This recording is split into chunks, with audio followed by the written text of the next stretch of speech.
Welcome back to our third and final installment of this week's Warning Track Power Hour. This will also be our fourth and final part of our preview for the 2023 NFL season, looking at the quarterback situations of each of the NFL teams. We are now into the AFC North and the Baltimore Ravens, Mike. Yeah, the Ravens have four quarterbacks right now on their roster. An interesting situation, I think, has developed there, partly because the number one quarterback, Lamar Jackson, he's 26 years old, first round pick from 2018. He was number 32 overall, last pick in the first round from Louisville. He had won the Heisman in 2016. He had a very good year in 2017 in college as well. But he has been the starter for almost 5 years now. He replaced Joe Flacco by the end of his rookie year. He was the 2019 NFL MVP, his second year as a starter, where he had 3,100 yards plus passing, 36 touchdowns, only 6 interceptions, and 1,206 yards rushing. In addition, with 113 career passer rating, that was his best season, but he has not replicated that season. But he's been solid. 45-16 record as a starter, 96.7 quarterback rating, only a 1-3 playoff record, however, only a 63.8 passer rating in the playoffs. So he hasn't been very good in the playoffs, and he's also been injured quite a bit the last couple of years. He's missed 10 regular season games the last 2 years and one playoff game last year. So he was not with the team when the Ravens lost to the Bengals in the wild card playoff. But he has signed, after kind of some contentious negotiations, a new big contract. But the question is, can he stay healthy? Can he be a consistent passer?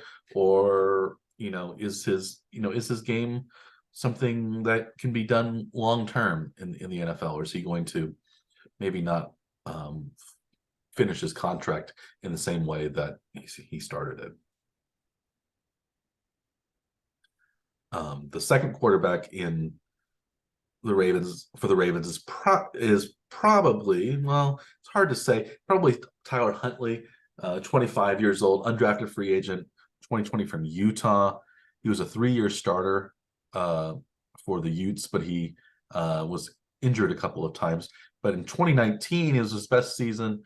The Utes were 11-0 before losing the last 2 games to Oregon and then Texas in the Rose Bowl. Texas in the bowl game. He had 3,100 yards passing. He was 19 touchdowns, 4 interceptions his senior year. But he's started pretty much immediately coming to Baltimore. He's started 8 games over the last 2 seasons because Lamar Jackson has been hurt. 3-5 record as a starter in Baltimore. 5 touchdowns, 7 interceptions, a 76.6 passer rating, adding about 450 yards rushing and 3 touchdowns. So not terribly great stats, but not bad either. But he was actually named to the Pro Bowl last year, replacing as an injury replacement for Josh Allen. But he did also start the playoff game. He actually had a decent playoff game against Cincinnati. He had a 92 rating in that game, which is actually higher than any Lamar Jackson playoff game he's ever played. So his one game in the playoffs was better than any Jackson. Again, it's a small sample size, but it still says kind of, can Jackson play well when it really matters? Can he be healthy? And Tyler Huntley is really seen probably not as the long-term answer if Jackson goes down, but that's kind of who they have to, deal with. And their third quarterback is a little like Huntley. He's also 25, also an undrafted free agent from the Pac-12, or what's left of, what was once the Pac-12.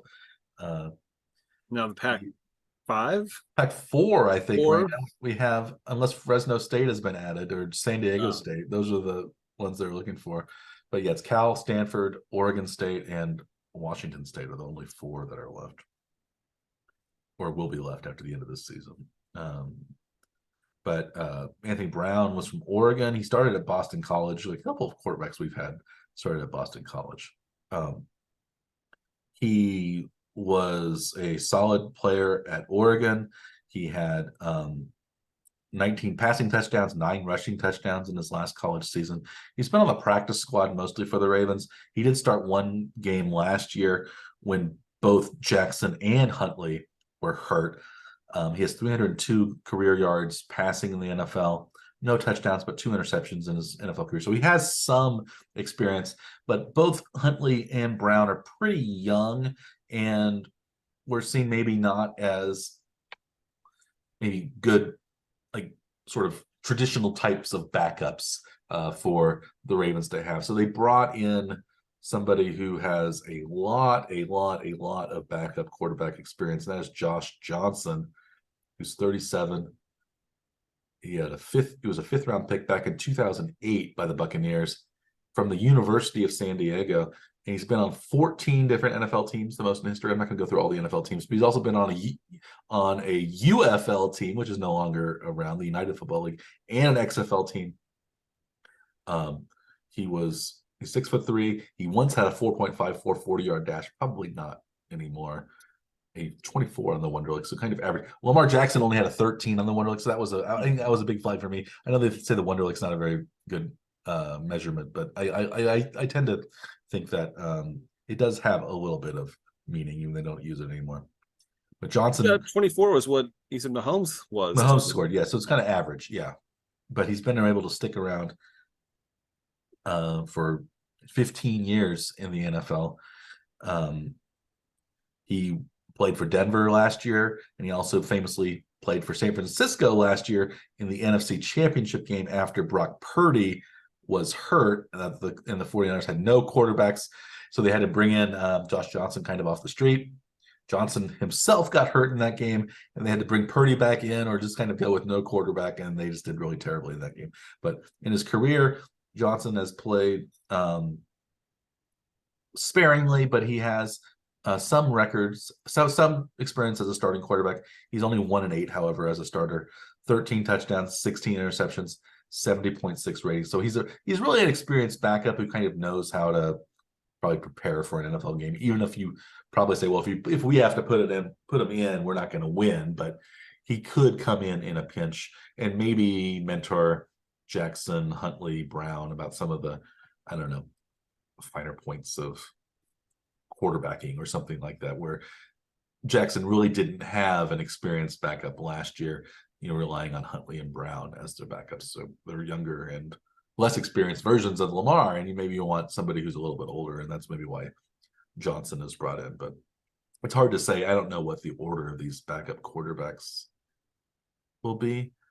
You think Huntley he's a Pro Bowl player, so maybe you usually think he should be the backup, but I don't know if they're going to put Johnson in or what. But ESPN had him listed as Huntley as the 2, Johnson 3, Brown 4, and most recent preseason game Johnson started, Brown played the rest of it though, so they didn't use Huntley or Jackson in the most recent preseason game. They both did all right. Johnson was 10 of 12, 145 yards, 2 touchdowns and an interception. Anthony Brown was 6 of 10, 40 yards, 2 touchdowns and an interception. But he also ran 4 times for 37 yards, which is pretty nice. Little running average there for carries. 9.3 per carry is not too shabby. Yeah, if you want a quarterback to run the kind of same offense as Jackson, I think having Huntley or Brown would be a pretty good one. And maybe a younger Josh Johnson would be able to do that too. But yeah, it's I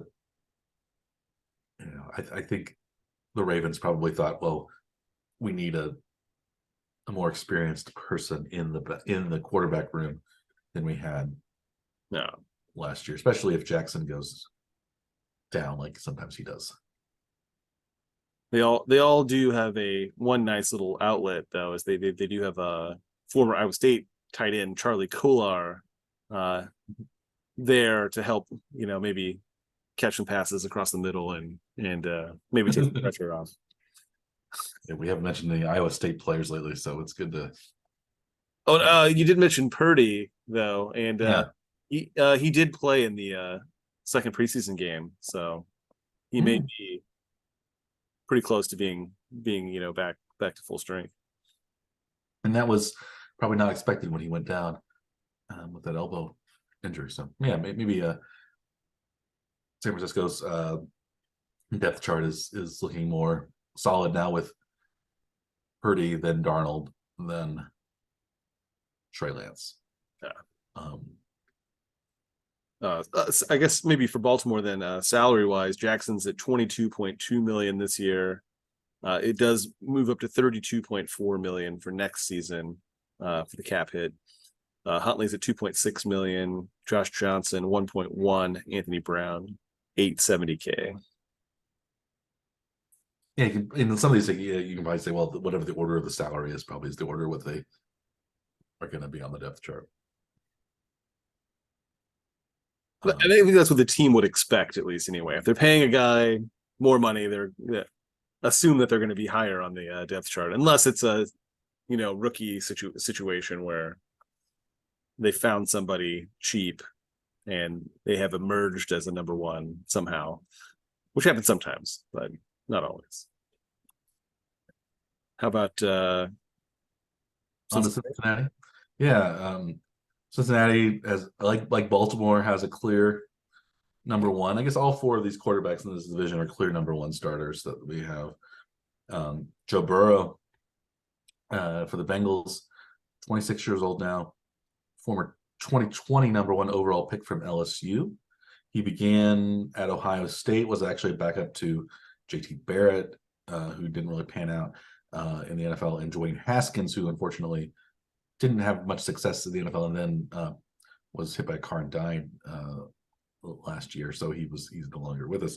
But Burrow was forced to kind of go elsewhere, and he ended up going to LSU. Do you know where Joe Burrow was born? I do.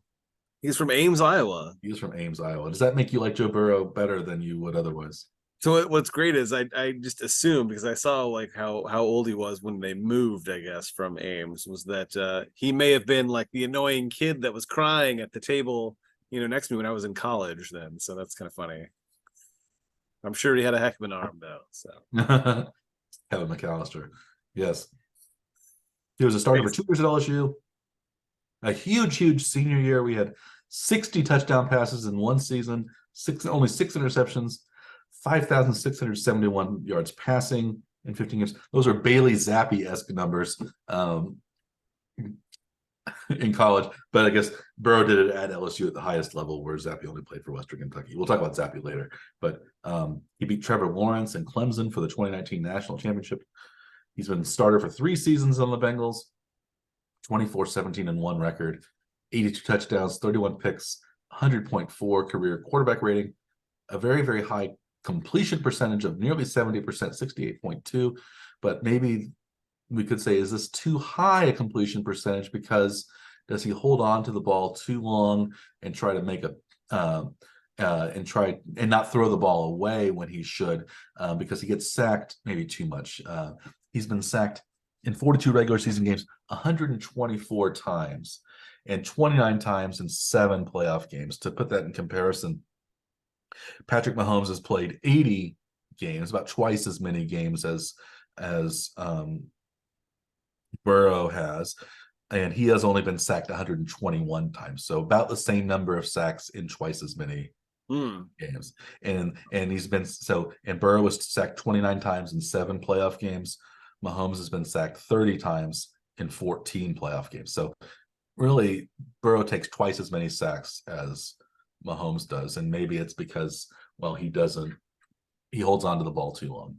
And because he's a mobile player, he should be able to get rid of the ball. His line, Mahomes has had a lot of problems with his line, especially in the playoffs. And I think Mahomes is better at throwing the ball away when he needs to. It's one of those things that some quarterbacks do and some don't. I was looking at career sacks, and I think Tom Brady has taken the most career sacks, but Peyton Manning, his sack numbers were less than half of what Tom Brady's were in like a similar amount of time. So he was able to, even though I would say Brady and Manning, neither of them are very mobile guys, but I think Manning was able to, navigate the pocket and throw the ball away better. I think that's what Mahomes does better than Burrow, and maybe that will keep Mahomes healthier, and maybe Burrow will learn how to do that a little bit better. But Burrow has had a lot of success. He's 5-2 in the playoffs. He's led the Bengals to a Super Bowl appearance and an AFC Championship appearance as well the last 2 seasons. So he's one of the top quarterbacks in the AFC. Depending on who you ask, maybe number 2, maybe number 3, depending on where you think of Josh Allen, or maybe what you think of Aaron Rodgers still. But one of the top quarterbacks. But maybe his problem is, I think maybe taking too many sacks. And now he has Orlando Brown as the left tackle, and I don't know if Brown is the answer because he wasn't always the best pass protector for Patrick Mahomes in Kansas City. Speaking of experience against Kansas City, we have as the new backup probably to Joe Burrow is Trevor Siemian, former 7th round pick from Northwestern by the Denver Broncos. He played for Denver from 2015 to 2017. He's 31 years old now. He's also played for the Vikings, Jets, Saints, and Bears. Now the Bengals. He was not that great in college. He didn't expect to be drafted. I think he said he was going to become a insurance salesman or something like that. He only had 7 touchdowns and 11 interceptions as a senior, but he was still drafted by the Broncos. He had a 27 and 24 overall record as a quarterback in Northwestern, but only about 6,000 passing yards over 4 seasons. So it's only 1,500 yards a year. That's not very much, even in the Big Ten when there's not much offense. He was not a great Big Ten quarterback, but he was still, I guess, thought of as somebody who had potential, but at least for a 7th round pick. He was the Broncos starter for most of 2016 and 2017 seasons. He's only had 6 starts since 2017. Those are all 6 losses. But he's been an okay starter, 13-17 record, 42 touchdowns, 28 picks, 81.1 quarterback rating. So he can start in a pinch probably, but I think if Burrow goes down, that's probably the end of the road for Cincinnati. But Simeon at least can play maybe a game or 2 if needed. But Simeon maybe is being chased by Jake Browning, 27-year-old undrafted free agent from 2019 in Washington. He is from Folsom, California, famously the home of Folsom Prison. It's near Sacramento, where Johnny Cash recorded one of his 2 famous California prison albums. He had one from San Quentin as well. But Jake Browning, I don't think was involved with Folsom State Prison. Folsom actually looks pretty nice. I was looking at the map. It has like a Trader Joe's, and it's like it seems like a nice community. The prison does? No, the city of Folsom, not the prison. That'd be funny if it was. Yeah, Jake Browning, he's 27. He was 39-15 at Washington, University of Washington. He has kind of an interesting career because he started 4 years, but he had 43 touchdowns in his sophomore year, and he was 6th in the 2016 Heisman voting, but only 51 touchdown passes in his other 3 seasons combined. And so he ended up not being drafted at all, I think, because he had an injury at one point, but he averaged over 3,000 yards passing per year in college. He's was on the Vikings practice squad 2019 and 20. He's been on the Bengals practice squad since 21, so he hasn't gotten a chance to play. But I think some people are thinking maybe he could pass Simeon on the depth chart. And the 4th quarterback is Reed Sinnett, as we've determined his pronunciation is. 26 years old, undrafted free agent as well from University of San Diego. He's originally from Johnston, Iowa. Do you know where Johnston, Iowa is, Dr. Scaff?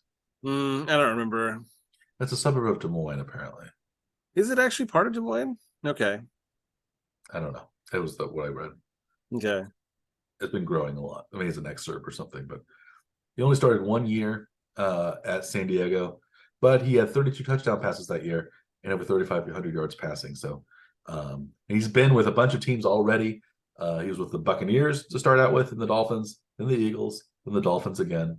and then with the San Antonio Brahmas of the XFL, but he only played 1 game because he broke his foot. But now he's with the Bengals in 2023, so he's been around a lot. So, but probably I would say fourth quarterback, or maybe he's battling for the third with Browning. But maybe one of those guys can pass Simeon. It's a, I don't think after Burrow we have a lot of upside, or even maybe with Simeon you have some experience, but it's a decent, I guess, quarterback group. But it's after, I don't know how. I think maybe I like the Ravens backups better than I don't know if I like the Ravens backups either, but what do you think of these groups? Simeon at least had quite a bit of experience in Denver, but it wasn't very good though. So I don't know. Yeah, if he's only as a backup role, I'm sure it's fine. But yeah, if Burrow goes down early in the year, then it's going to be a long year, I think, for Cincinnati fans. Yeah, I like the number one quarterbacks the best of the Ravens and the Bengals. Burrow and Jackson are two of the, if they're both healthy, two of the best. But the backups are not as good. I think for the next two teams in the AFC North, the Browns and the Steelers, I don't like their starters as much, but I like their backups better. A little more. For us, for salary wise in Cincinnati, Burrow's 11.5 million this year, but it does escalate. Next year is going to be 29.5 million. Simeon's 1.1 million. Browning's 750K. Reed Sinnett makes a little bit more, 870K. Ooh. And Simeon did start the most recent preseason game, 7-14, 62 yards, no touchdowns, no picks. Browning played, I think, the second half, maybe a little more. 16-22, 140 yards, no touchdowns, 1 pick. And their game ended in a tie with Atlanta, who is not very good. So what do you think about that? Does it mean anything? I don't know if it means anything. It's hard to say. I have heard, no Joe Burrow. And if you read an article, it seems like perhaps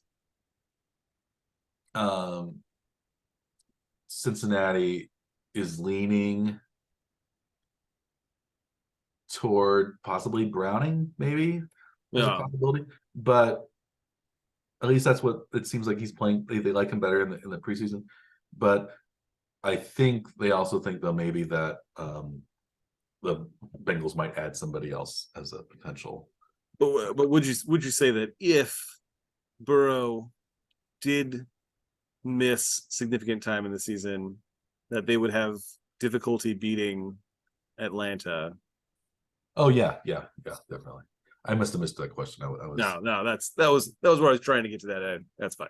Oh, okay. I was. Yeah. It's getting late here at the Morning Trek Power Hour while yes, we're going through this. Move on to Cleveland. Cleveland. Yeah. Well, Cleveland hasn't, has a very talented starting quarterback, but one who is, for a lot of good reasons, probably much maligned. And that is Deshaun Watson, who's 28 years old. Will be 28 on September 14th, actually. He's 3 days older than Patrick Mahomes.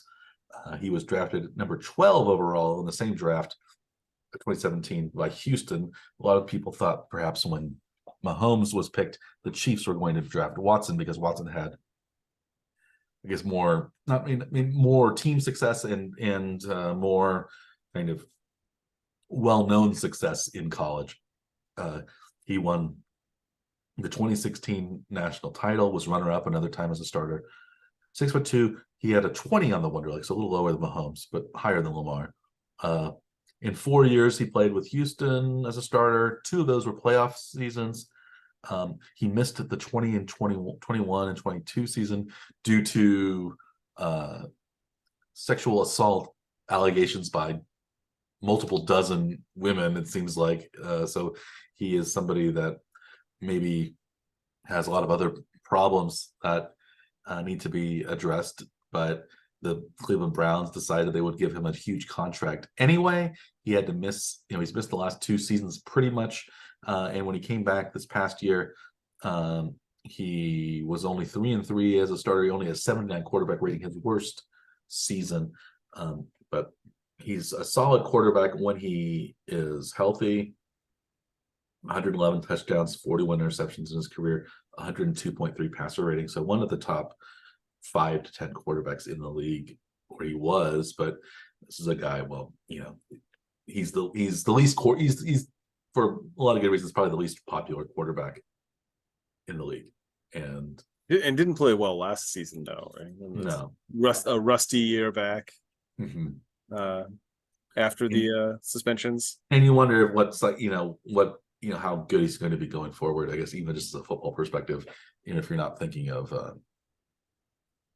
the social problems that Sean Watson has. But Watson has 3 backups, I guess, in case there are problems in Cleveland. Maybe he's still being sued by people. I think I don't know if criminal charges are out of the picture right now, but who knows what's coming down the pike.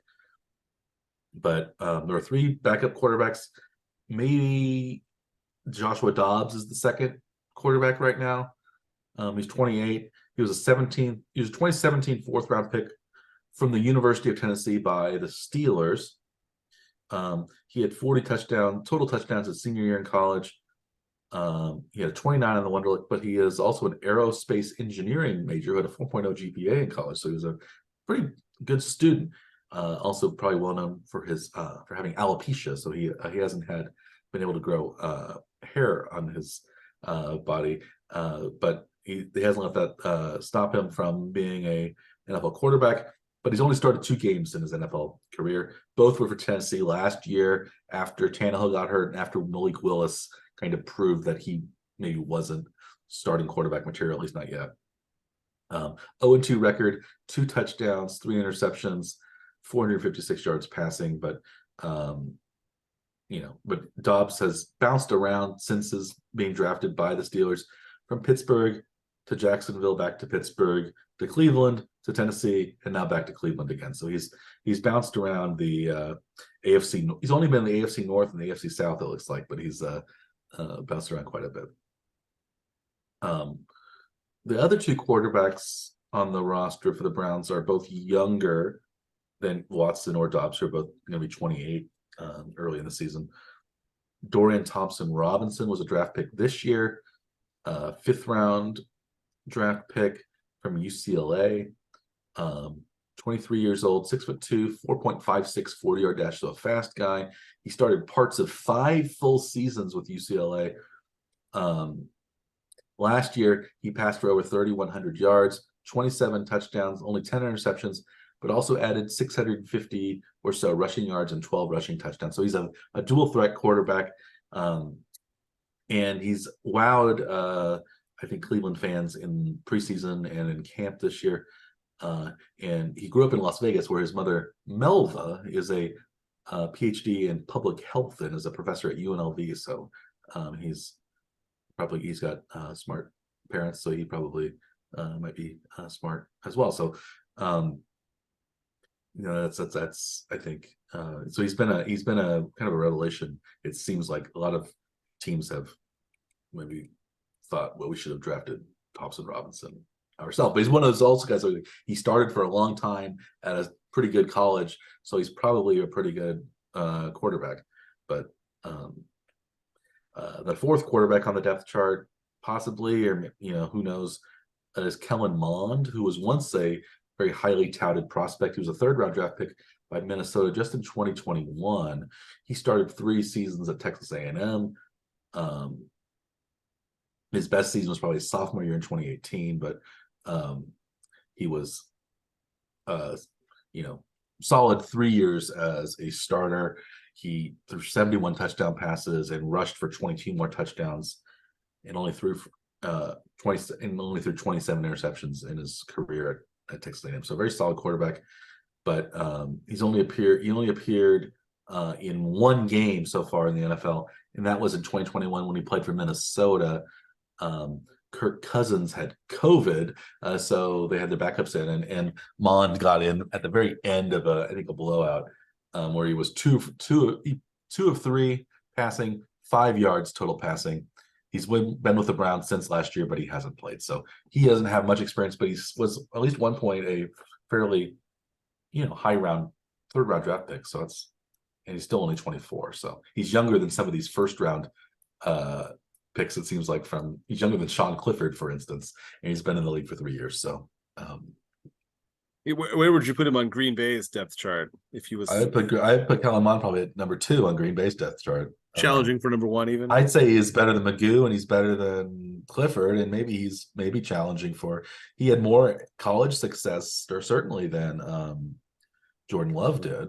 So yeah, I think the Browns have a very, say what you will about Watson, he's whatever, but I think the Browns backup quarterbacks are all pretty good. I think Dobbs is kind of a placeholder, probably has the least upside, but Thompson, Robinson, and Mond still, I think, can show something maybe in the NFL. So ESPN has Mond 3, Thompson Robinson as 4 on the depth chart. But in the last preseason game, the most recent preseason game, the Browns did start Dorian Thompson Robinson and had Kellen Mond to play the second half. Thompson Robinson went 13-25, 164 yards, also rushed 4 times for 18 yards. No touchdowns, no picks, though. Mond played the second half, 12-24, 126, and 1 touchdown. And only 7 touchdowns. So they're basically the same, but Dorian Robinson had, first team snaps then, in the preseason game. For salaries, let's see. Watson's at 19.1 million this season, but it will balloon to $64 million next season, Mike. 64, huh? Dobbs is going to make $2 million this year. The salary. Kellen Mond 1.1 million, and Dorian Thompson Robinson at $836K. And that brings us to our 4th and final team. I think all 4 of these teams probably think that they can win the division this year. The Ravens and the Bengals were playoffs last year. The Browns think, well, with Watson healthy, we can be in the playoffs this year. And the Steelers, I think, well, with our young starting quarterback Kenny Pickett, he's been making leaps and bounds. He's been growing by leaps and bounds in the offseason and started playing better as the season went on last year. So, he was a first-round draft pick in 2022 from Pitt. He's actually 25 years old now, so he's a fairly old quarterback as well for a young player. Starter from 2018 to 21 in college. He had a breakout senior year at Pitt, 4,319 yards, passing 42 touchdowns, only 7 interceptions. 6'3", but supposedly the problem is he has small hands. Maybe he drops the ball. That was a big issue. The idea is that if you have smaller hands, you don't hold on to the football as well. He also didn't score very high in the one, like only a 17. So, but he was when he was drafted he played for Pitt and was drafted by Pittsburgh. So I think both the University of Pittsburgh and the Steelers both play their home games at what was once Heinz Field, now it's called Acrisure Stadium that everybody hates. But I think he just had to. When did that happen? A year or 2 ago. Really? I don't know. It was Acrisure Stadium last year, and all the signs, they used to say Heinz Field, and they now it says it's on the highway. It's like you can tell they used to say something else, but now it says Acrisure Stadium because it's stupid and nobody likes whoever Acrisure is. And I don't know why companies want to buy stadium naming rights, because especially if it's a popular, beloved name of a stadium and you're replacing it, all that people do is associate your name with something they don't like. Right. I guess maybe you can say no publicity. Bad publicity is better than no publicity, but I don't know. Well, there's no such thing as bad publicity, I guess is another phrase. But Acrisure Stadium, and I don't even know what they do. Something insurance related. I don't know. It's one of those also things you don't buy. What is that profit? How do they make money from it? Like GEHA Field. No, I don't like any of that. Yeah, it sucks. I think that's one reason why they also wanted to move Kauffman Stadium, is because they want to put a naming write some sort of corporate name on former Royals, former Kauffman. Yeah, of course they do. Invesco Field at Mile High or whatever it's called now. Yeah. Kaiser Permanente Field and Yeah. throw some health insurance Yes, down there. it's terrible. Everybody hates health insurance anyway. So, but back to Kenny Pickett at Yes. Aqua Stadium. He was the backup to start last year with Mitchell Trubisky as the starter, but he ended up starting 12 games. Did Pickett? He had 2,400 yards passing, 7 touchdowns, 9 interceptions, 3 rushing touchdowns. Kind of improved as the season went on, though.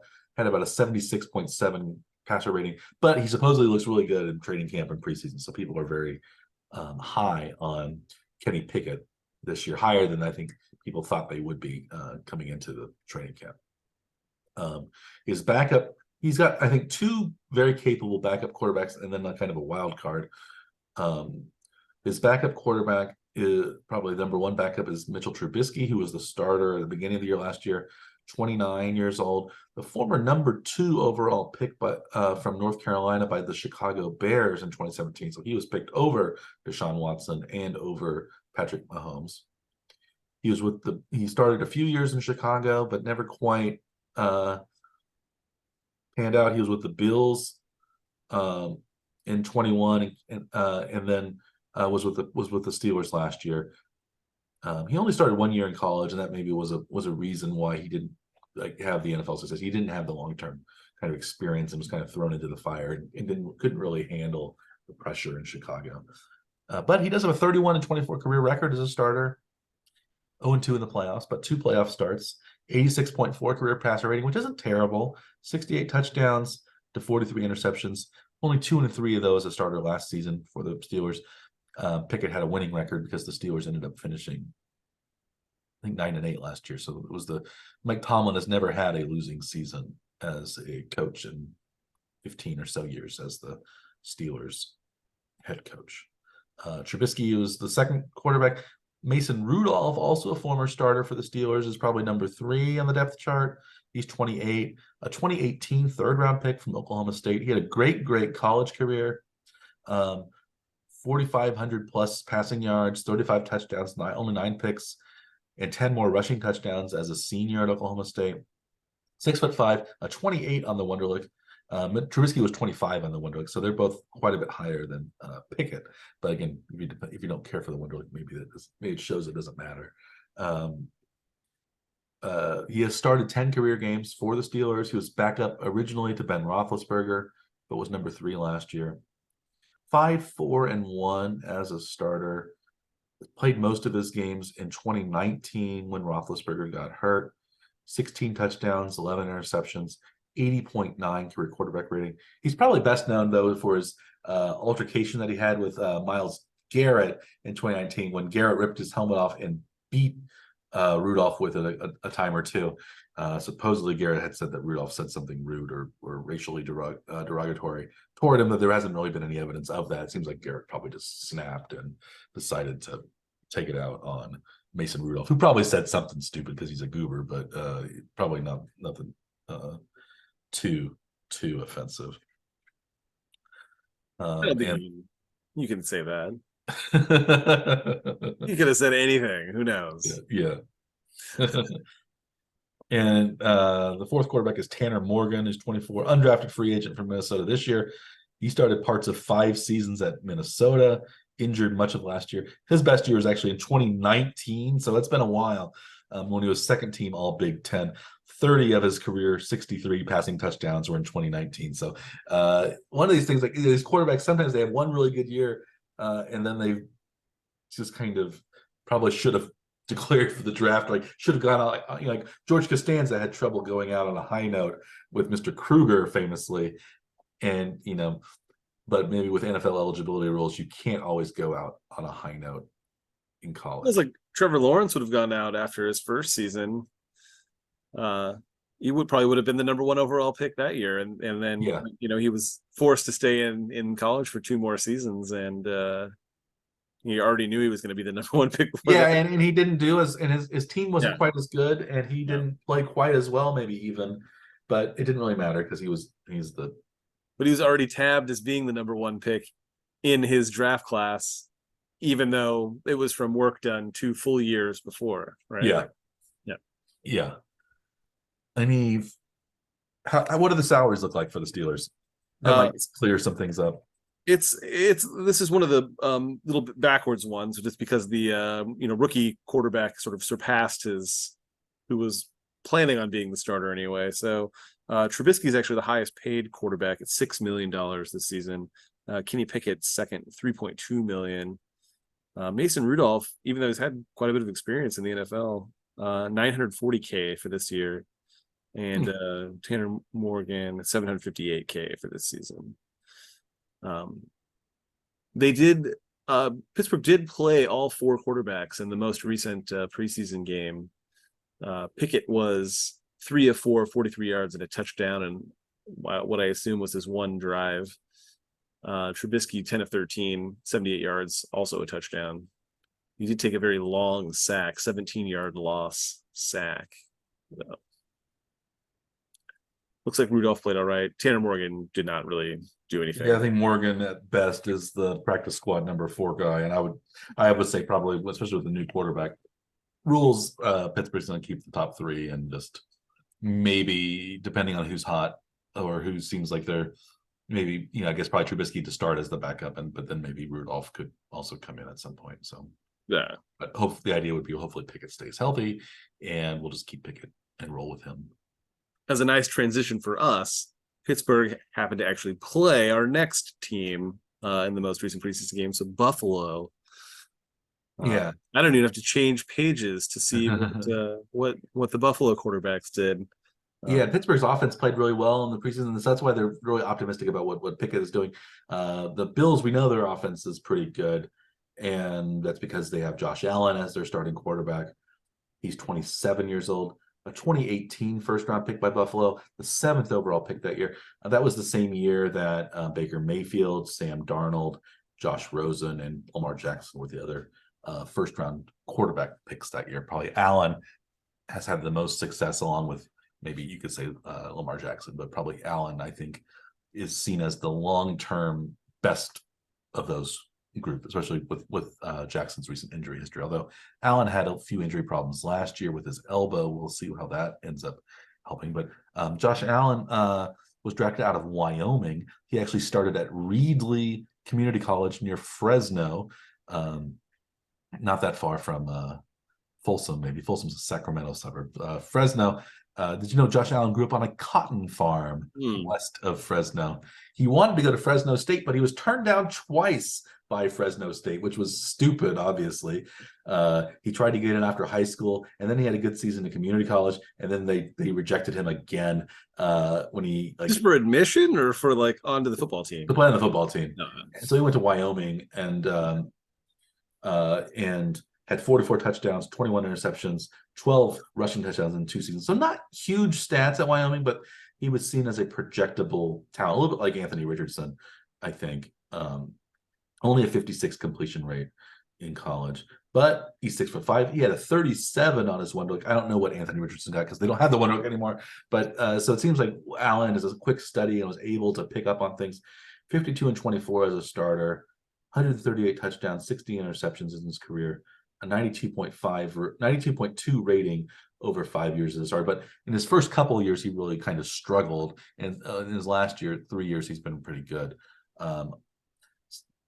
762 rushing yards last year, 7 touchdowns, 35 touchdowns passing, 14 interceptions. Kind of a high number for him recently, but maybe some of that was due to his elbow injury that he suffered kind of in the middle of the year. But he's really one of the top quarterbacks, even if the Buffalo Bills kind of faltered down the stretch in the playoffs and at the end of the regular season. But I think some of that could have just been because Allen was not 100% healthy, but hopefully he's back and his elbow is feeling fine. It seemed like he may have had almost like a Tommy John kind of injury. His ulnar collateral ligament might have been sprained or torn or something, which is an injury he had already had I think between college or Yeah, he had that at some point. Yeah. yeah. Yeah. So, but it didn't have surgery, I guess. And so I guess he Yeah. was okay. Um, so Josh Allen is the starter. His backup was also an Allen, Kyle Allen, who's also 27, 2 months older than Josh. So I don't think they can be siblings unless there's something weird going on. But Kyle The Allen. very long delivery. Well, I guess they could have the same father and two different mothers, and then the Oh, father would have a oh, lot of sure. he would have a lot of Yeah. explaining to do. But Kyle Allen grew up. I don't know where he grew up. He went to A&M and then University of Houston, so probably Texas somewhere. So um, he started out in the NFL with Carolina in 2018 as an undrafted free agent. He actually had pretty good success at A&M, but then transferred to Houston, where he only played 3 games as a starter because he didn't get along with like the coaching staff and stuff there. So he ended up declaring for the NFL draft after playing only 3 games, and then didn't get drafted at all when he transferred to Houston. So he actually transferred to a much worse situation in college, but he did manage to um, become a starting quarterback in Carolina a little bit. He's when Cam Newton went down, he's 7-12 as a starter, 26 touchdowns, 21 interceptions, 82.2 rating. He also started 2 games for the Houston Texans last year. He started with Carolina. He played for Washington a little bit, and then he played for the Houston Texans. This is his first season with Buffalo. So he's, it looks like, probably the number 2 quarterback ahead of Matt Barkley, Mater Dei alum from Los Angeles, California. He'll be 33 in September. He's been around a long time, but has very, very, very little experience as a starter. 4th-round pick originally from USC by Philadelphia, a journeyman. He started out in Philly, then went to Arizona, then to Chicago, then to San Francisco, back to Arizona, to Cincinnati, Buffalo, Tennessee, Carolina, Atlanta, and now Buffalo again since 2022. A 4-year starter at USC following Mark Sanchez, but like Mark Sanchez had a little bit more NFL success leading the Jets to a couple of AFC title games, but he didn't last very long. A lot of those USC quarterbacks haven't done so well in the NFL, at least not since maybe Carson Palmer. Matt Leinart didn't do so well, neither did Matt Castle. I don't know. He didn't do so well. He was the backup most of the time. So, but anyway, Matt Barkley, only 7 career starts in those 11 NFL seasons or 10 NFL seasons, 2-5 record, 11 touchdowns, 22 picks. Most of those starts and the stats were with Chicago in 2016. He did win 1 game for Buffalo in 2018 when Josh Allen was hurt. So he's back with Buffalo now. So maybe he can also replace Allen if needed, or another Allen if needed. It seems like he would have to replace Allen and Allen. Allen, and Allen, or maybe more than one Allen. Yes. Yeah. As you said, where's Brandon Allen? He could be on that depth chart as well. I think Brandon Allen is currently unsigned. If I'm oh wait, no, he's in San Francisco. He's the 4th quarterback at San Francisco. He's probably gonna be the odd man out. Yeah. So maybe he'll become available, and well, possibly Matt Barkley may have played himself off of the roster after the last game. So what did Barkley do in the last game? So yes, Josh Allen started. I particularly like this because I find it amusing, at least anyway. Josh Allen started the game. He had led the team on 3 possessions, all ended in punts. Matt Barkley took over, played the next 4 possessions, interception, fumble. Oh, That was not a great first half, plus the first possession of the second half. Buffalo was down 27-0. They handed it over to Kyle Allen. Kyle Allen went 12 of 15, 112 yards and a touchdown. And they ended up scoring 15 points in the 4th quarter. just to lose 27. And I think they did So. make the over with those 15 points. Yes. 42. Yes. The over under was like 40 and a half or 41. Right. Yeah. So they did make Kyle Allen was the over savior for that game. Yeah. Yes. And Kyle Allen, so we mentioned Brandon Allen. He was in San Francisco. He also had a younger brother, Austin Allen. Both of them started for the Razorbacks, Arkansas Razorbacks. Austin Allen was actually briefly on the Tampa Bay Buccaneers practice squad in 2018. So there are two potential recent Allens. Other Allens. Remaining Austin Allen would be 29 right now. He's also played for the Memphis Express and the Salt Lake Stallions of the AAF. But I don't know what Austin Allen's doing. Perhaps, but maybe Matt Barkley's middle name is also Allen. Yes. No, it is Montgomery. Maybe former Chiefs and Raiders running back Marcus Allen could. For salaries for Buffalo, Josh Allen's $18.6 million this year. His salary balloons to $47 million next season, almost nearly a 3x increase in salary. Kyle Allen's going to make $1.1 million this season. Matt Barkley $1 million. Yeah, I think I'd go Allen, and Barkley in that order. Jay, alphabetically. I guess it would be alphabetically by last name and first name because Allen, Josh first, Allen, Kyle, and then Barkley. Maybe an L, like a Logan Allen or a. That's okay. Just like I have JKL Allens. Yeah. Yeah. Yeah. Something I guess like that's why they don't have Brandon Allen because he would be first alphabetically and therefore would have to start. It would throw the whole system off.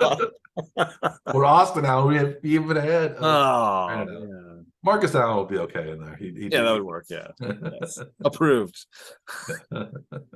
It's that time of day. It's 3:30 in the morning. That late. It's 3:30 in the morning here in the Eastern in the Eastern office of the Morning Track Power Hour, 2:30 in the Western office. But we're all moving on to Miami. Yep. Miami Dolphins probably are looking to maybe to challenge Buffalo for first place. They were a playoff team last year out of the AFC North. They're starting quarterback this year and perhaps for many years to come, if he can stay healthy, is Tua Tagovailoa. Do you know what Tua is short for? Do you know what his name is? I don't. It's Tuanigamanu Olapoa. Of course. Tuanigamanu Olapoa. That is what I was going to guess, Mike. Do you know what his middle name is? And he should go by this. His middle name is Donnie, Donny. So he should go by Donnie Tagovailoa because that would be a lot easier. But I guess Tua is easier enough. But Tuanigamanu Olapoa. That's he's obviously he's Hawaiian. If you weren't sure. He was 2020 first round pick, 5th overall from Alabama. So he was picked after Joe Burrow, before Justin Herbert. That was the year Miami under that year was trying to tank games with Brian Flores as the coach, and supposedly the owner offered Flores more money to lose, and Flores got in trouble because he didn't want to do it, and that was the tank. That was the so-called tank for Tua season. It ended up Burrow ended up being the better quarterback, at least higher drafted quarterback, but the Dolphins got Tua anyway. Yeah. They failed to tank hard enough to get the number 1 pick, but they still got they won for Tua. It worked out fine. Yeah. So Tua had replaced Jalen Hurts as the starter in Alabama and caused Hurts to transfer to Oklahoma. Tua also won the Heisman in 2018. He was injured in 2019. He had a good season, but he was injured at the end of the 2019 season. But then went to 5th overall anyway. But he's been injured quite a bit in the NFL as well. Only a 13 on the one to look a little bit like same as Lamar Jackson, so not very tall, but very high. But he had a tremendous record in Alabama, 87 touchdowns, so only 11 interceptions there. He's had a 21-13 record as a starter in the NFL. 52 touchdowns, 23 interceptions. Last year was his best season by far. 105.5 quarterback rating. That was actually the highest in the NFL, higher, a little bit like a microscopically higher than Mahomes's. I think it was 105.4, or 0.3. 25 touchdowns, 8 interceptions, but only played 13 games, 3,548 yards passing because of his concussion and other injury issues that he suffered last year. So the question is, can he stay healthy? Another interesting fact about Tua is he's the league's only left-handed passing quarterback, but he's actually right-handed in everything else. He only throws the football left-handed. His father wanted him to be a lefty, and so I guess he decided to throw the football left-handed, but he is right-handed everything else. So I bet he can probably do a right-handed pass better than Mahomes can do a left-handed pass. You would think, right? Because Mahomes has done a left-handed pass in the game. So you think Tua will do some right-handed passes? Yeah, but is Mahomes' completion percentage left-handed higher than Tua's right-handed completion percentage thus far in their careers? I don't know if Tua's thrown any, so yeah, it's well, it depends on how you divide by 0. What if you think it's high or low, then it's just undefined. So we can't say if it's higher or lower. Well, he wouldn't have a completion percentage. He's had more completions probably left-handed than Tua has had right-handed. Yeah. But yeah, so Tua is going to be the starter. Can he stay healthy? That's the question. Some people were saying he probably they were actually encouraging him to maybe step away from football because of his brain health, because he had 2 pretty bad concussions, it seemed like, last year, and he missed several games and looked really bad on the field when that happened. Kind of a lot of scary situations when he had. Well, he had that pretty serious hip injury too that I don't think is going to ever go away. So yeah, he had that hip injury in Alabama. Yeah. Maybe, a little like what Bo Jackson had, I think, when he was injured when he was playing for the Raiders. But so that's Tua. Probably his new backup quarterback this year. It was Teddy Bridgewater last year. This year, it is probably going to be Mike White as the number 2 quarterback. 28 years old, 2018 5th-round pick by Dallas. He was drafted out of Western Kentucky, same school that Bailey Zappi was drafted out of. And like Bailey Zappi, he started out at a different school. He started out at University of South Florida. 63 touchdowns, 15 interceptions, 8,500 yards passing in 2 seasons at Western Kentucky. That sounds impressive until we get to Bailey Zappi, whose Western Kentucky season is one of the great ones in history in college football. He was with the Jets for 4 years, 2019 through 22. 6'5", so big guy. He started 7 games in 21 and 22 in place of the injured Zach Wilson, who we'll mention again in a little bit. We'll talk about the Jets. 75.4 rating, 8 touchdowns, 12 interceptions.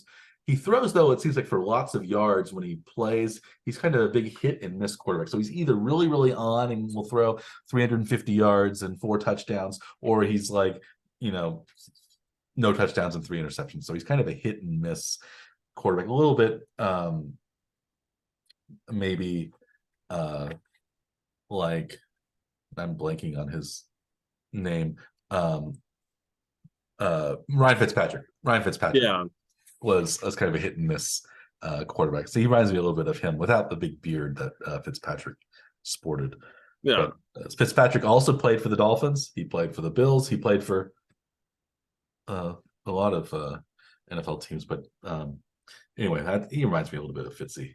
And third quarterback. So that's Mike White also is currently in concussion protocol. So he had an issue. So maybe he might not be the second quarterback on the depth chart, depending on when the season, how he does when the season starts. So Mike McDaniel's team as quarterbacks are having some issues, but hopefully White's isn't very serious. But the third quarterback, probably on the depth chart, maybe second right now, because of that, is Skylar Thompson, 26-year-old former 7th-round pick in 2022 from Kansas State. He went to Fort Osage High School. Who is the most famous athlete from Fort Osage High School? Hmm.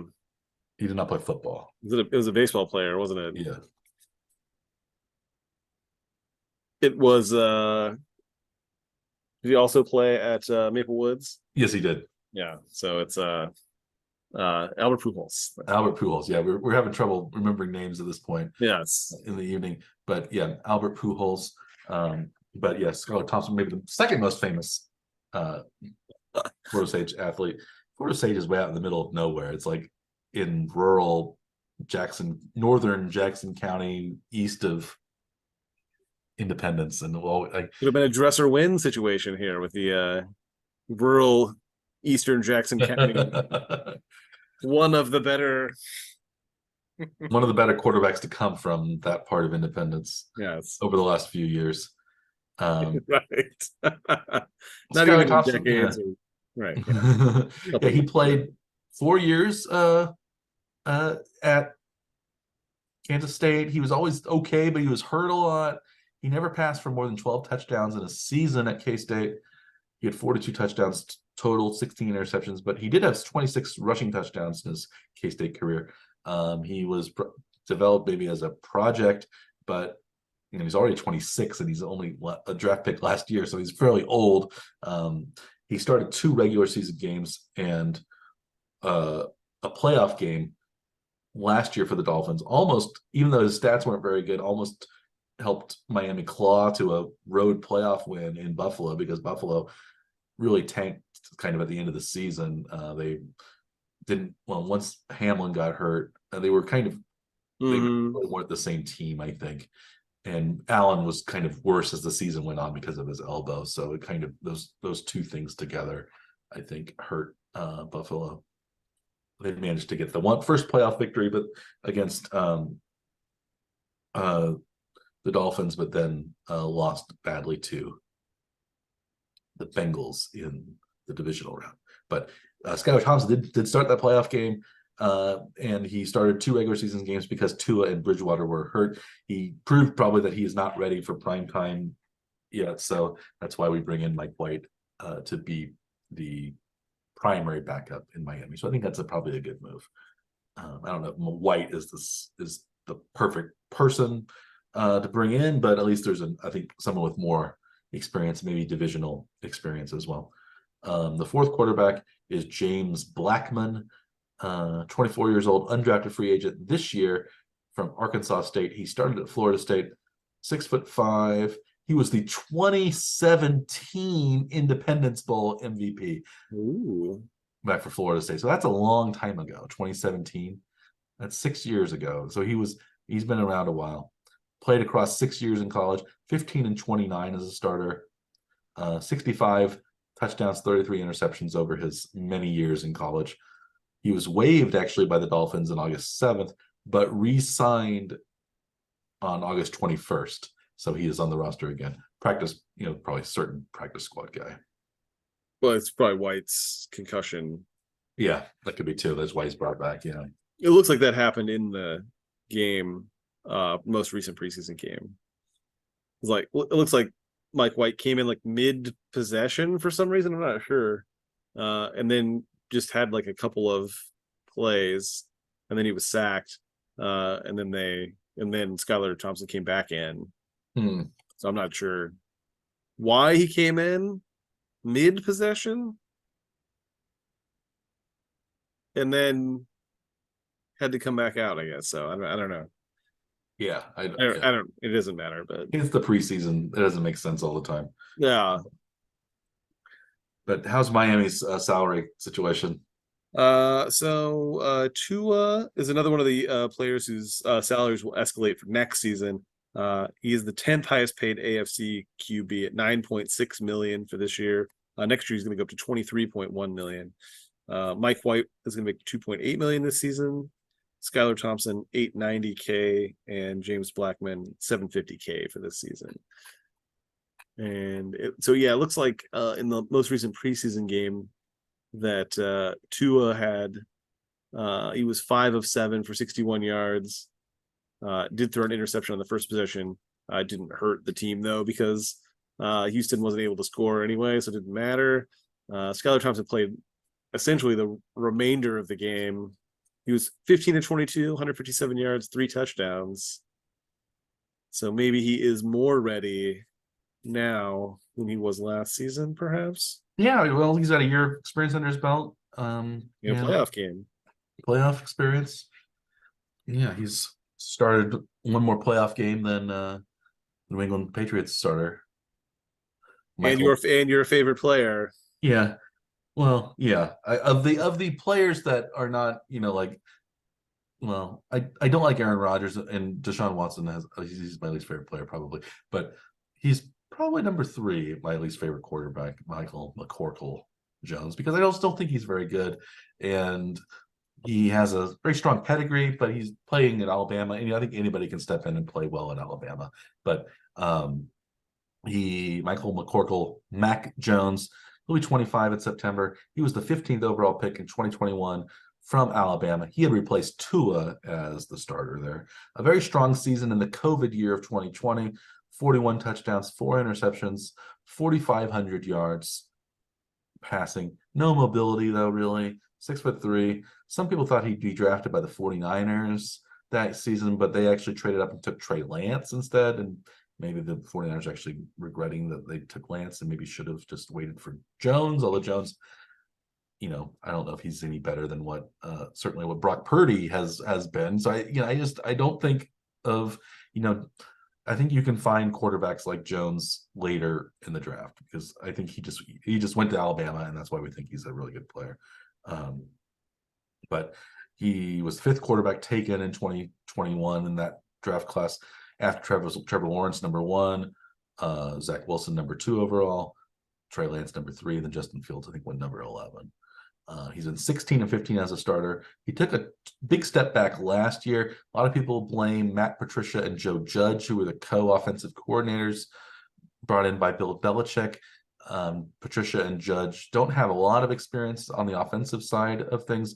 Patricia is mostly defense, and Judge has been mostly special teams. But both of them are former NFL head coaches and probably know how an offense works.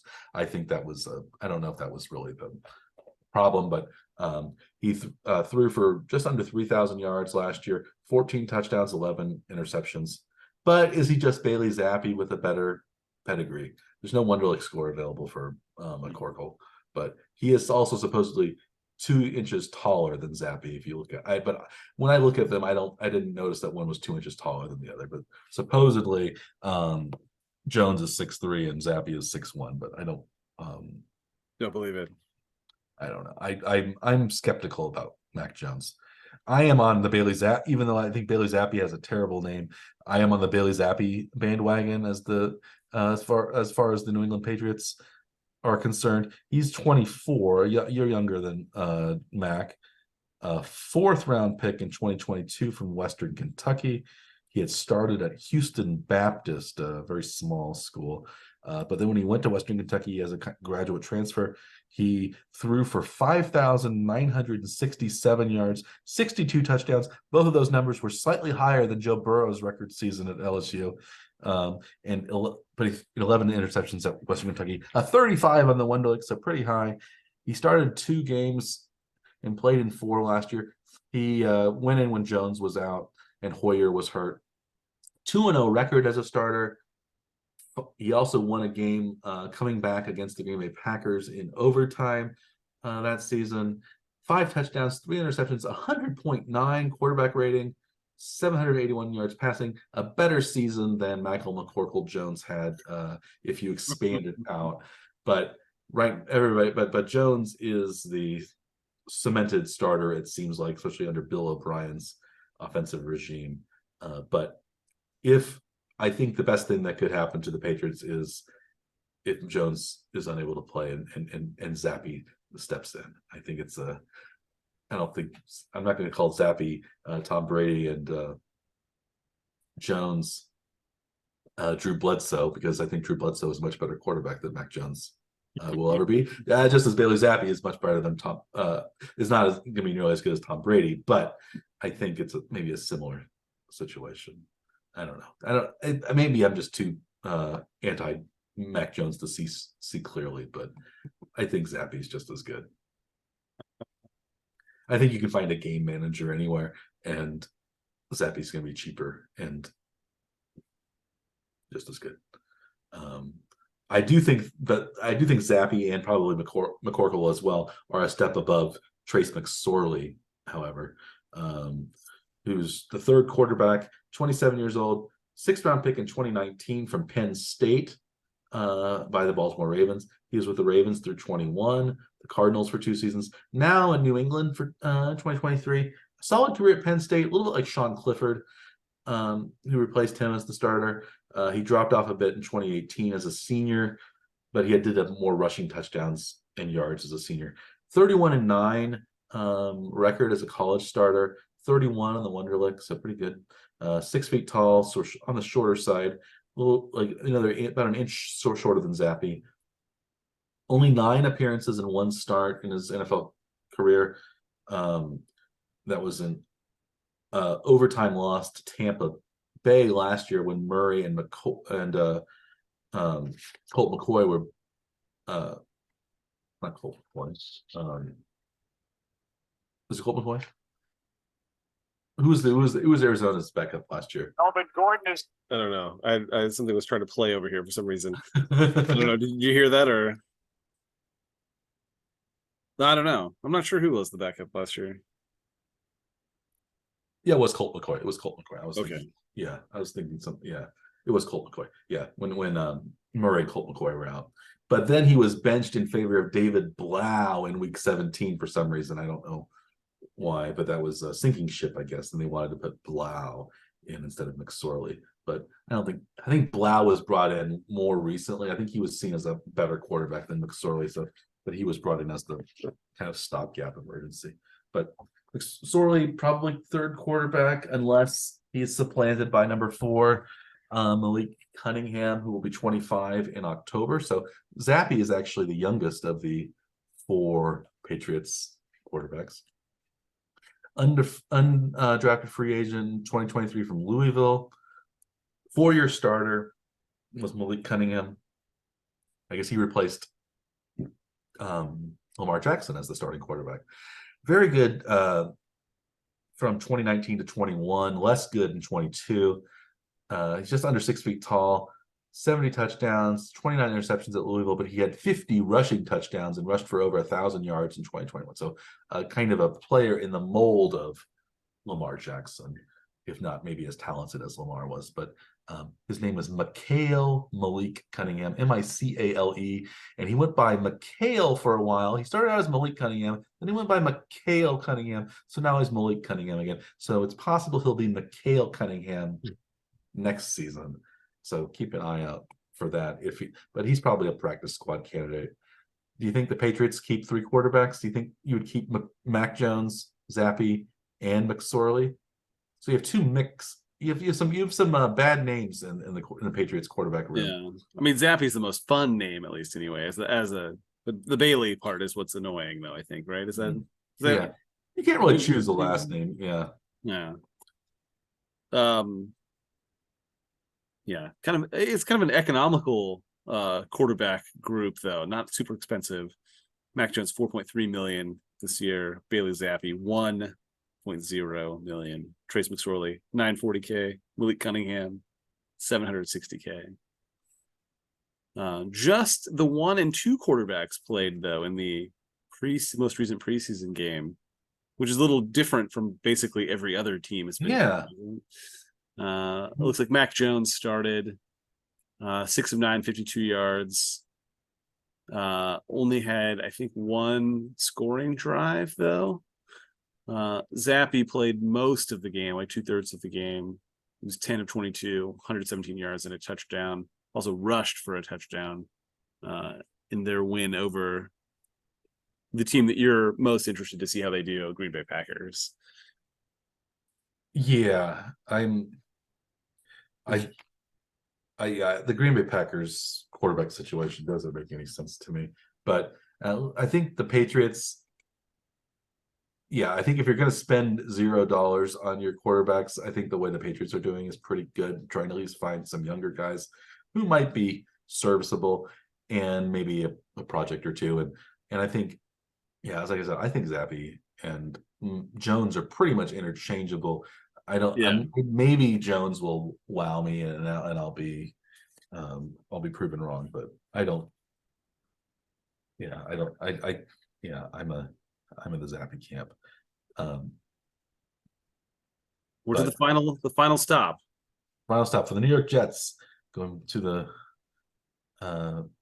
so talking about Green Bay and their quarterback situation, that was made the way it was because of the departure of Aaron Rodgers to the New York Jets.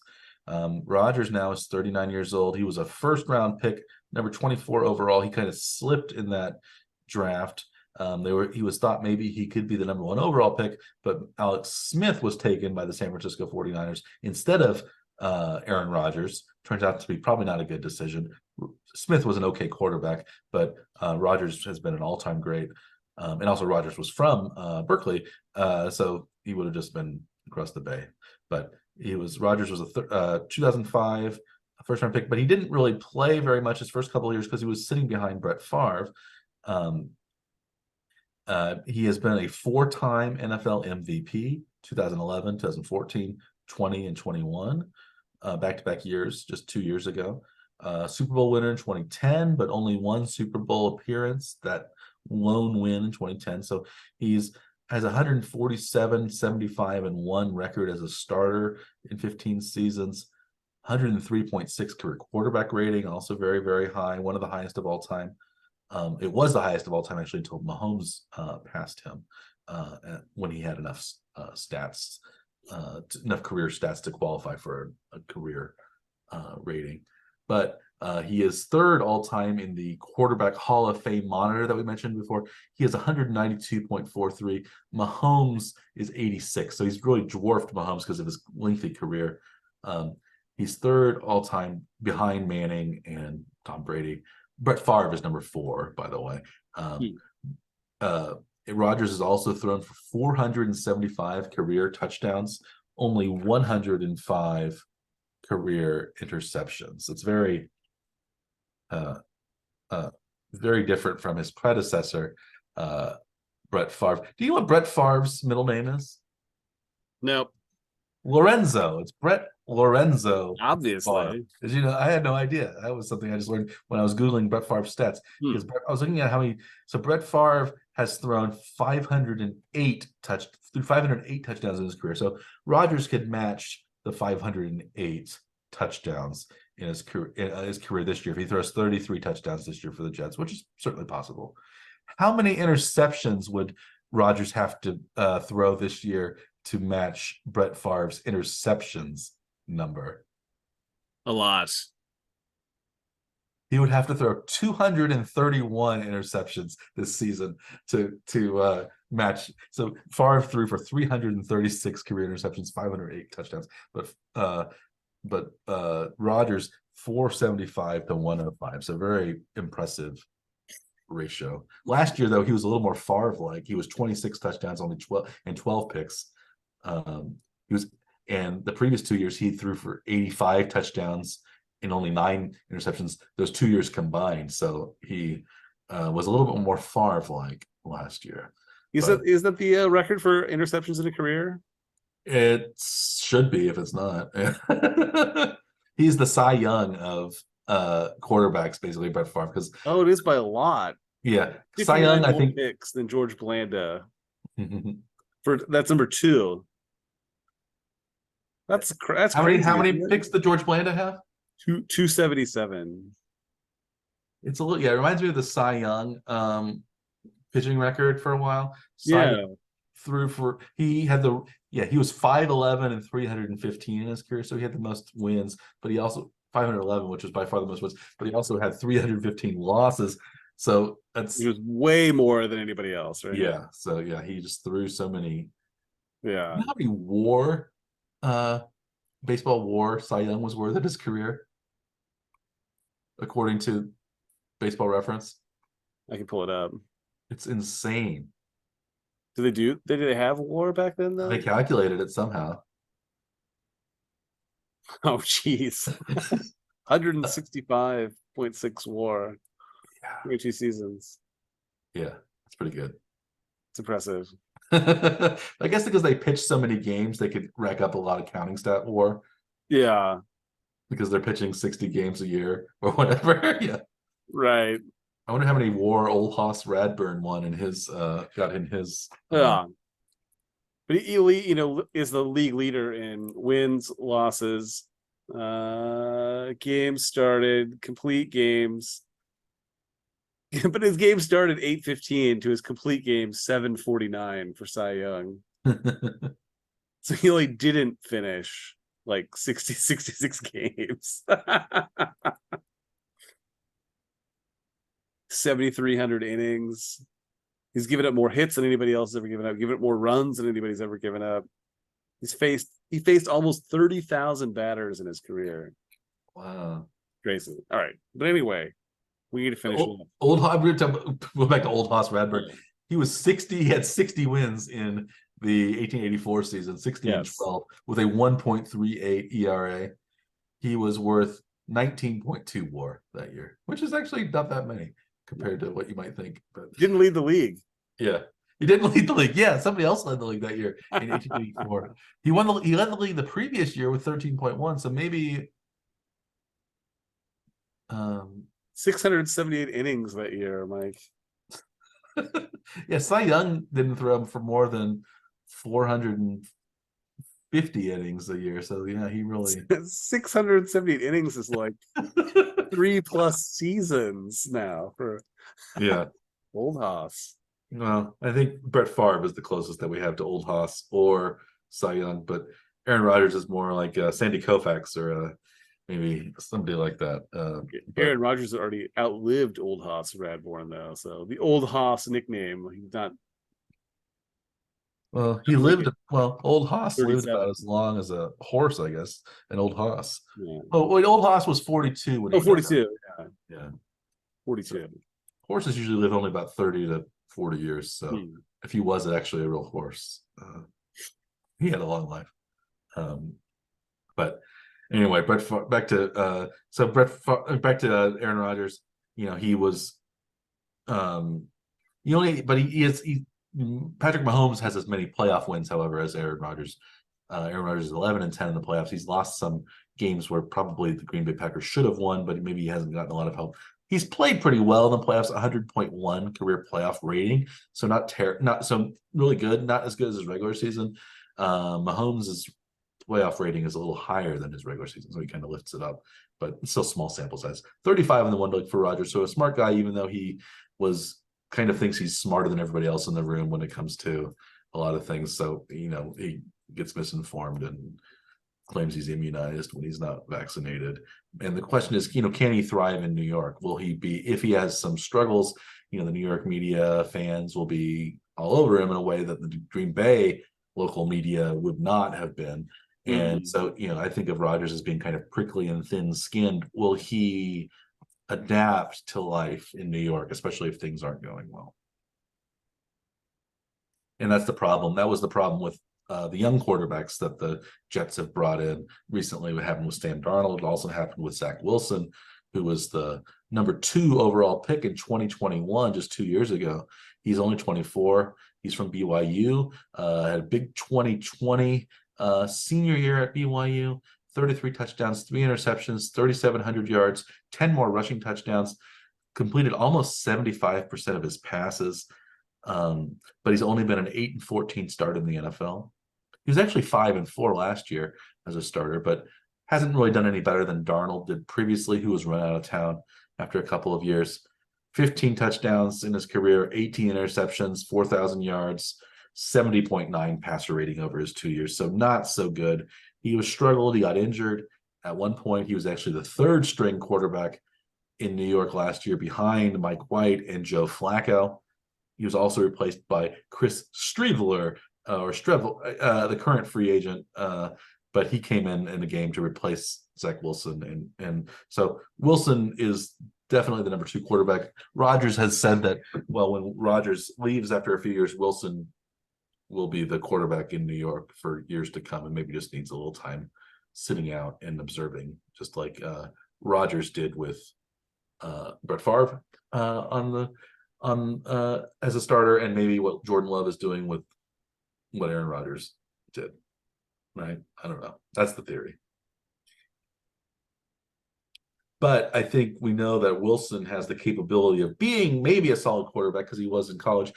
I do not think that the third quarterback for the New York Jets has the capability of being a good NFL player because he has not been a good NFL player or college player, really.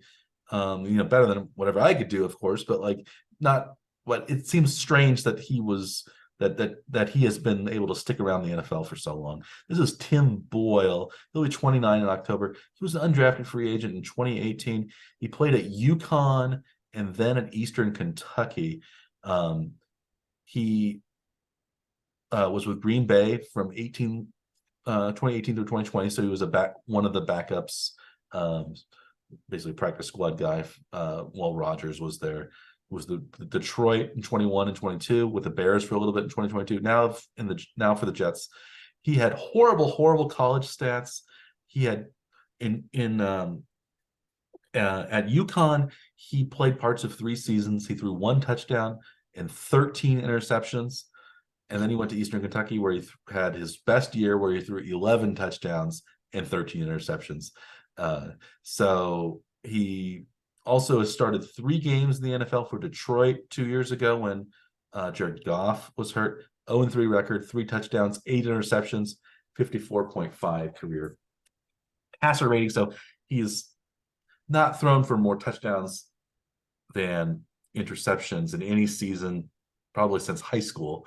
But he is an NFL quarterback somehow, Mr. Tim Boyle. I think he has dirt on somebody. I don't know. Or maybe he's like the world's funniest, nicest guy. He really communicates well or something. But he did go to the same high school as Will Levis. He was 5 years ahead. Will Levis was class of 2018. Tim Boyle, class of 2013. That's Xavier High School in Middletown, Connecticut. But that's Tim Boyle, the number 3 quarterback. So if I were the Jets, I think I would feel pretty good about my number 1 quarterback, especially, and maybe even about my backup because he has the potential. But number 3, I'm not sure about Timmy Boyle. But that wraps up my analysis. Do you have any comments on the Jets situation? What is their salary? Yeah, salary wise, it's by far the weirdest of the teams. Most expensive backup quarterback by, I think, quite a lot. Zach Wilson's going to make $9.6 million this season, would make him the 11th highest paid AFC quarterback, actually just ahead of Aaron Rodgers after the weird restructure that they had done with his contract. He's $8.9 million for this season. It will ramp to $17 million for next year before it ramps like 3 times that for the he signed an extension for like $150 million, but he's kind of prorated it and pushed it back. So I think he was make a little more cap room for the first time in his career. I think too. I think he hasn't. I don't think he'd restructured when he was in Green Bay. So I'm sure they're not so happy with that. Hearing about that. Yeah, he did that because I think really is upset about the way he left Green Bay, and probably he might not have even wanted to do it in New York, but he probably wanted to irritate Green Bay more than he wanted to help himself. Very well could be. The Jets did in their most recent preseason game. They did start Zach Wilson, which is not surprising at all. And Tim Boyle played the second half. They did not play well at all. Zach Wilson, 9 of 13, 70 yards, which is all right. They only managed to get a couple of field goals, I think. Yeah, looks like. Boyle, though, 13 of 24, 106 yards in 1 interception in a scoreless second half, though. So they lost to Tampa 13-6 in the game, which is probably not a great sign. Well under the total that was. Yeah.